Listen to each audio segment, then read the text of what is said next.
DIY snake key with blank part E tank key cutting machine. How to use a piece of copper to get key blanks. First, how to get a piece of key blank.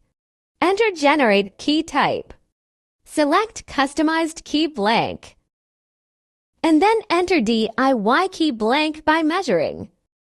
Select Laser Key with shoulder. Click Next Step. First step, please measure the key width. 800.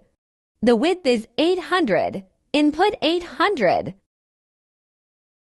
The next, please measure the thickness. The thickness is 220. Input 220 on it. The next is to measure the should width. Should width is less than 1000. We can regard this as 1000.